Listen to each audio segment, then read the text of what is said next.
انہوں نے، باقی کسی نے ابتداء پہلے یعنی اسلام پہنچنے سے پہلے شرک کیا اب توبہ کیا ہے، التائب من الذنب کمن لا، وہ خلیفہ بن سکتا ہے، وہ امامت مطلقہ عام امام بن سکتا ہے، سمجھ رہی؟ نبی نہیں بن سکتا۔ نبوت تو ظاہر ہے کہ وہ اختیاری چیز تو ہے ہی نہیں، وہ تو اللہ کی طرف سے ایک وہب ہے، اور نبی تو فطری طور پر مسلم ہوتا ہے، نبی فطری طور پر موحد ہوتا ہے، شرک تو کبھی بھی ظلم کبھی بھی نبی نے نہ کیا ہو۔ تو میں عرض کر رہا ہوں کہ اگر ابو بکر عمر عثمان علی نے شرک کیا تو عثمان نے، ان لوگوں نے شرک کیا ابتداء کیا، اب تو قرآن کہہ رہا ہے آئندہ کے لیے یعبدوننی فی المستقبل ولا یشرکون بھی، اور میرے ساتھ شرک بھی نہ کریں۔ آپ کو مسئلہ سمجھ میں آ گیا؟ لیکن میرا ایک سوال ہے اور اس کو اللہ کرے آپ کو جواب آپ کے پاس آ جائے، سمجھ شریف میں ہے کہ نہیں؟ میں کئی دفعہ اس کو سوچتا رہا لیکن یہ ہے کہ مجھے اس کا جواب نہیں ہے کہ فرقہ امامیہ کے پاس امامت نبوت سے افضل ہے، اعلیٰ ہے، اور الاعلیٰ یستلزم الادنیٰ، اعلیٰ ادنیٰ کو مستلزم ہے بخلاف العکس، لیکن اس کا عکس نہیں ہے۔ اس کا عکس کیا ہے؟ ادنیٰ اور اضعف اعلیٰ کو مستلزم نہیں ہوتا، لیکن اعلیٰ ادنیٰ کو مستلزم ہوتا ہے۔ دیکھیے مکہ جب میں نے مارا، یہ اعلیٰ ہے، کبھی ہے، مکہ مارا تو انگلیاں خود بخود لگی، اس لیے کہ انگلی 1 2 3 4 5 یہ تو اس مکے کے اندر ہے۔ ان المکہ عبارت عن الانگلیات الخمسۃ، سمجھتے ہیں؟ جب مکہ لگا تو انگلیاں لگی، اعلیٰ ادنیٰ کو مستلزم ہے، لیکن الادنیٰ 2 انگلیاں اگر کسی کو ایسے مار دی تو مکہ نہیں مارا، سمجھے؟ ادنیٰ لا یستلزم الاعلیٰ۔ آیا سمجھے کہ اس فرقے کے ہاں امامت الی یوم القیامت، امامت الی یوم القیامت جاریۃ جاری ہے، ایک امامت ان کے ہاں ہے، امام معصوم عن الخطا۔ دوسرا مقدمہ یہ ہے کہ الامامت افضل و اعلیٰ من الخلافت، خلافت وغیرہ سے، نبوت سے بھی امامت افضل ہے ان کے لیے۔ تو امامت جب افضل ہے، امامت مطلقہ کاملہ اور اعلیٰ یہ جب موجود ہے، یہ اعلیٰ اور اقویٰ جب موجود ہے تو نبوت خود بخود موجود ہے۔ اس کا مطلب یہ ہے کہ ختم نبوت نہیں ہے۔ یہ اشکال مجھے پیش آیا، میں نے اپنے بہت سے یہ ختم نبوت والوں کو بھی میں نے کہا، ان سے میں نے کہا کہ اس کو سوچو، سمجھ شریف میں ہے کہ نہیں؟ یہ ختم نبوت والے تو ہے ہی جاہل ہے سارے، سمجھ شریف میں ہے کہ اس طرح باہر کے ملکوں میں جا کر کے اللہ آپ کا بھلا کرے، ٹکٹوں پر جانا وہ کرنا یہ تو ہے، لیکن اس پر میں نے کہا کہ اس کو سوچو آپ لوگ، آپ میں سے اگر کسی کے آپ کا کوئی استاد سے کسی سے رابطہ ہو جائے پھر مجھے بتا دینا، سمجھے بھائی جان؟ کہ یہ ہے کہ امامت جب اعلیٰ ہے تو یہ کہ الاعلیٰ والاقویٰ یستلزم الادنیٰ، امامت جب یہ اس صورت میں جب کہ اعلیٰ، اور امامت عام مطلق ہے، یشمل الخاص وغیرہ، ہمارے ہاں یہی ہے، وہ عام ہے، اس میں کوئی اشکال نہیں ہے۔ میں اس مذہب کے مطابق کہہ رہا ہوں کہ جو امامت کو اعلیٰ سمجھتے، سمجھ شریف میں، ورنہ امامت عام مطلق ہے، فکل نبی امام بدون العکس، لیکن اس کا عکس نہیں، کل نبی امام تو ہے لیکن وکل امام نبی ایسا نہیں ہے۔ امامت عام مطلق ہو جائے تو پھر کوئی اشکال نہیں ہے۔ اشکال مجھے اس بنیاد پر تھا، یہ میں اپنے معلومات کے لیے معلوم کرنا چاہ رہا ہوں، سمجھ شریف میں ہے کہ نہیں؟ اگر آپ میں سے کسی کو، چونکہ آپ لوگ مناظرہ پڑھتے رہتے، سمجھ شریف، تو یہ بزرگوں سے معلوم کر کے مجھے بتا دینا کہ اگر امامت کو اعلیٰ سمجھا جائے، سمجھے، تو پھر آپ یہ ہے کہ پھر قادیانیت اور دوسروں کی تکفیر کے پیچھے پڑ گئے، تو اس سے پھر غافل آپ کیسے ہو گئے؟ اور اگر امامت کا کوئی اور معنی ہو، میں نے ابھی تک پڑھا نہیں ہے، سمجھے بھائی جان، اور ہو سکتا ہے کہ اس کو کوئی شیعہ وہ بھی اس کو سن لے، مجھے سمجھا دے، جیسے میں نے یہاں جمعے میں 1 2 مسئلہ، یہ میرا الشیطان اللعین الرجیم، بسم اللہ الرحمن الرحیم، اللہم صلی علی محمد وآل محمد وعجل فرجہم۔ معزز سامعین، السلام علیکم ورحمۃ اللہ وبرکاتہ۔ آج ہم مولانا کو جواب دینا چاہتے ہیں، جیسا کہ آپ نے ابھی سنا، لیکن اس سے پہلے میں ایک بات عرض کر دوں کہ مولانا بہت مصر ہیں اس بات پر کہ شیعوں کو قادیانیوں کی طرح کافر قرار دیا جائے۔ میں عرض کروں کہ کبھی بھی کسی شیعہ نے کسی لا الہ الا اللہ محمد الرسول اللہ پڑھنے والے کو کافر نہیں کہا۔ یہ کمزوری کی بنا پر نہیں، بلکہ اس لیے کہ ہم الحمدللہ اپنے بڑوں کے تابع دار ہیں، اپنے ائمہ کے تابع دار ہیں۔ اسلام نے اور ہمارے ائمہ نے یہ درس دیا ہے کہ کبھی بھی اقرار توحید اور رسالت کرنے والے کو کافر نہ کہو۔ قرآن نے بھی کہا کبھی کسی کے جھوٹے خدا کو جھوٹا نہ کہو۔ ہم تو اس پر عمل کرتے ہیں، لیکن شاید مولانا کا قصور نہیں، اس لیے کہ مولانا نے شاید تعلیم ہی اس طرح کی حاصل کی ہے، پھر اس کے بعد ختم نبوت والوں کو یہ جاہل کہہ رہے ہیں۔ اللہ جانے یہ کون سا انداز تعلیم تفسیر قرآن ہے، اللہ جانے، یا آپ سامعین خود ہی سمجھ سکتے ہیں۔ اب آئیے ہم جواب کی طرف آتے ہیں۔ تو مولانا نے پہلی بات کی کہ نبوت وہبی ہے، اللہ کی طرف سے عطا کردہ ہوتی ہے، لیکن امامت وہبی نہیں ہے، جبکہ وہ خود ہی سورہ نور کی آیہ کریمہ کی تلاوت کر رہے ہیں، وعد اللہ الذین آمنوا وعملوا الصالحات لیستخلفنہم فی الارض۔ تو اس پہ ذرا غور بھی کر لیں کہ اس آیہ کریمہ کے جملے صاف صاف ہیں، کسی تعویل کے محتاج بھی نہیں۔ اللہ فرما رہا ہے کہ میں وعدہ کر چکا ہوں، میرا وعدہ ہے صاحبان ایمان اور صاحبان عمل صالح کے ساتھ کہ میں ان میں خلیفہ بناؤں گا۔ تو اس کا کیا مطلب ہے؟ وہابی اور آپ کسے کہتے ہیں؟ وہابی کا مطلب ہی یہ ہے جو اللہ کی طرف سے عطا ہو، اور پھر ساتھ اگزامپل بھی ارشاد فرمائی ہے کما استخلف الذین من قبلہم، جس طرح میں نے پہلے خلیفے بنائے تھے۔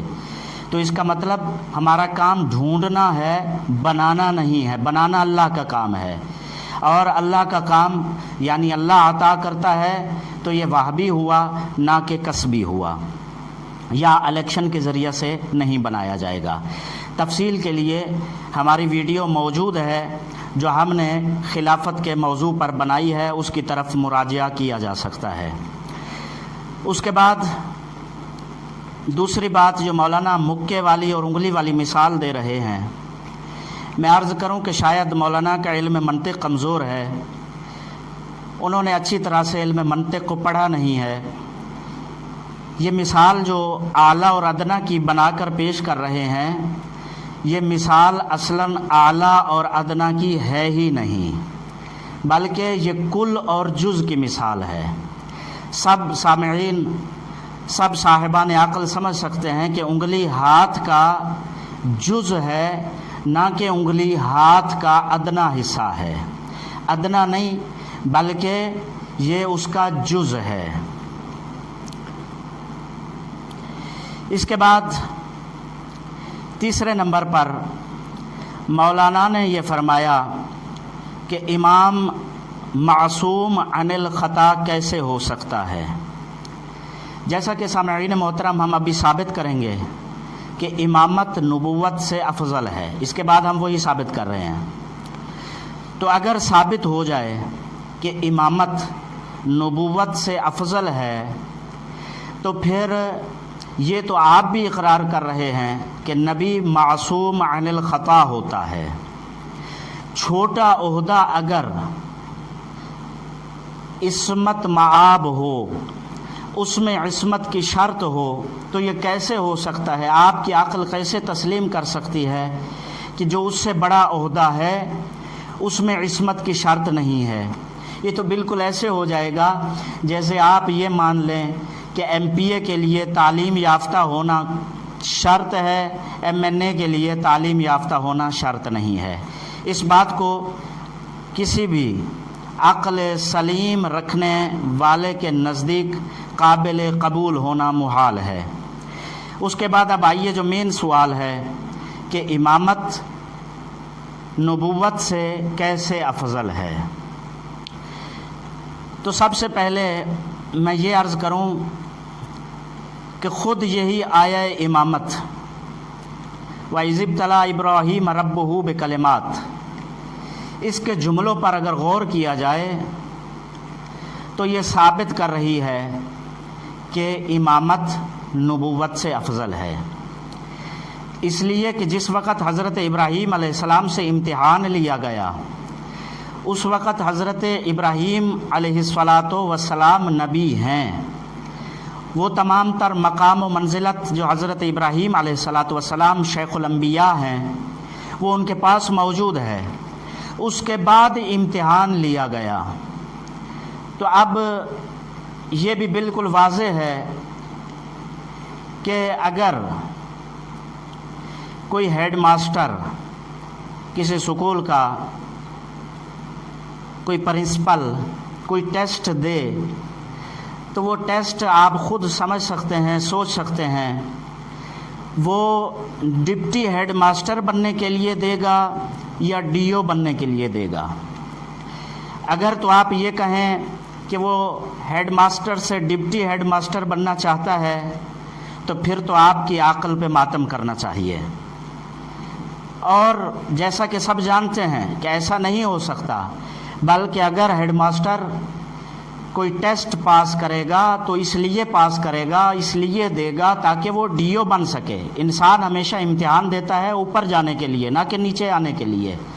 حضرت ابراہیم علیہ السلام نبی ہیں، لیکن قرآن واضح اور واشگاف لفظوں میں فرما رہا ہے کہ حضرت ابراہیم علیہ السلام نے جب امتحان پاس کر لیا فَأَتَمَّهُنَّ قَالَ إِنِّي جَاعِلُكَ لِلنَّاسِ إِمَامًا، اس کے بعد اللہ نے فرمایا کہ اب ہم تمہیں امام بنا رہے ہیں۔ تو اس کا مطلب حضرت ابراہیم علیہ السلام کیا نعوذ باللہ نبوت سے چھوٹے عہدے کی طرف آنے کے لیے امتحان پاس کر رہے ہیں یا بڑے عہدے کی جانب جانے کے لیے امتحان پاس کر رہے ہیں؟ نمبر 1۔ دوسرا سوال، یہ جو مولانا کہہ رہے ہیں یہ بالکل ہمارا یہ عقیدہ ہے، اور ہم اسی عقیدے پر، کم از کم میں اسی عقیدے پر مرنا چاہتا ہوں، خدا سے دعا گو ہوں کہ اللہ مجھے اسی عقیدے پر موت عطا فرمائے کہ علی کی امامت آدم علیہ السلام سے لے کر حضرت عیسیٰ علیہ السلام تک کی نبوتوں سے افضل ہے۔ اس کی ایک دلیل عرض کی۔ دوسری دلیل، یہ آدھا جملہ آپ نے کوٹ کیا، آدھا جملہ آپ نے سنا، تفصیلی جملہ یہ ہے، تفصیلی بات یہ ہے کہ آپ دیکھیے قرآن کریم میں واضح طور پر اللہ نے حضرت محمد مصطفیٰ صلی اللہ علیہ وآلہ وسلم کے خاتم النبیین ہونے پر تصریح فرمائی ہے، نص نازل فرمائی ہے، اور فرمایا کہ ما کان محمد ابا احد من رجالکم ولکن رسول اللہ وخاتم النبیین، کہ یہ میرا محمد مصطفیٰ صلی اللہ علیہ وآلہ وسلم خاتم النبیین ہے، یعنی آخری نبی ہے، اس کے بعد کوئی اور نبی نہیں آئے گا۔ لیکن قرآن کریم کے اندر کہیں پر بھی حضرت محمد مصطفیٰ صلی اللہ علیہ وآلہ وسلم، جیسا کہ آپ بھی تسلیم کرتے ہیں کہ جس طرح سرکار کی نبوت آدم علیہ السلام سے لے کر حضرت عیسیٰ علیہ السلام کی نبوتوں تک تمام کی نبوتوں سے افضل ہے، اسی طرح یعنی سید الانبیاء ہیں، اسی طرح حضور صلی اللہ علیہ وآلہ وسلم کی امامت بھی آدم علیہ السلام سے لے کر حضرت عیسیٰ علیہ السلام کی امامتوں سے افضل ہے۔ یعنی جس طرح سید الانبیاء ہیں بالکل اسی طرح امام الانبیاء بھی ہیں، یعنی ان کی امامت بھی ان کی امامتوں سے افضل ہے۔ خاتم النبیین فرمایا ہے، خاتم الانبیاء فرمایا ہے، خاتم الائمہ نہیں فرمایا۔ نبوت سٹاپ ہوئی ہے، لیکن امامت سٹاپ نہیں ہوئی، یہ قرآن کریم میں کہیں پر بھی آیت نازل نہیں ہوئی، کہیں پر بھی نص قرآنی ثابت نہیں کرتی ہے، نص قرآنی نہیں ہے کہ امامت بھی سٹاپ ہو گئی، جبکہ بحث ہے کہ میں خلیفہ بناؤں گا، جانشین بناؤں گا، سورہ نور کی آیت میں۔ اب یہ جو نبی کا جانشین بنے گا، نبی کا خلیفہ بنے گا، یہ کس چیز میں نیابت ہے، کس چیز میں ان کے نائب بن رہے ہیں؟ یہ امامت میں نائب بنیں گے، یہ وصایت میں نائب بنیں گے، یہ وزارت میں نائب بنیں گے۔ نبی نے خود اسلام کی پہلی دعوت ذوالعشیرہ میں بھی یہ اعلان کیا تھا، جو امر رسالت میں میرا ساتھ دے گا وہ میرا وزیر ہوگا اور میرا وصی ہوگا۔ قرآن بھی کہہ رہا ہے کہ میں وصی و خلیفہ بناؤں گا۔ خلافت کی تفصیلی بحث ہماری خلافت کی ویڈیو میں دیکھی جا سکتی ہے۔ تو اب یہاں پر یہ ثابت ہو جاتا ہے کہ امامت حضرت سرور کائنات صلی اللہ علیہ وآلہ وسلم قیامت تک جاری و ساری ہے۔ اس کے خاتمیت پر قرآن میں کوئی نص موجود نہیں ہے، اور جو بھی نبی کا خلیفہ ہوگا، جانشین ہوگا، تو وہ نبی کی امامت کا جانشین ہوگا، نبی کی امامت کا امین و نائب ہوگا۔ تو اب جیسا کہ آپ یہ مانتے بھی ہیں اور یقیناً ایمان رکھتے ہوں گے کہ امامت حضرت خاتم الانبیاء صلی اللہ علیہ وآلہ وسلم سارے انبیاء کی امامتوں سے افضل ہے۔ جب حضرت محمد مصطفیٰ صلی اللہ علیہ وآلہ وسلم کی امامت تمام انبیاء کی امامتوں سے افضل ہے، تو جو نبی کا نائب برحق ہوگا امامت میں، تو اس کی امامت آٹومیٹک آدم علیہ السلام سے لے کر حضرت عیسیٰ علیہ السلام کی امامت سے افضل ہو جائے گی، اس لیے کہ یہ افضل امامت کا نائب ہے، اس کے پاس افضل امامت کی نیابت ہے۔ تو ہدایت کے لیے میرے خیال میں اتنے جملات کافی ہیں۔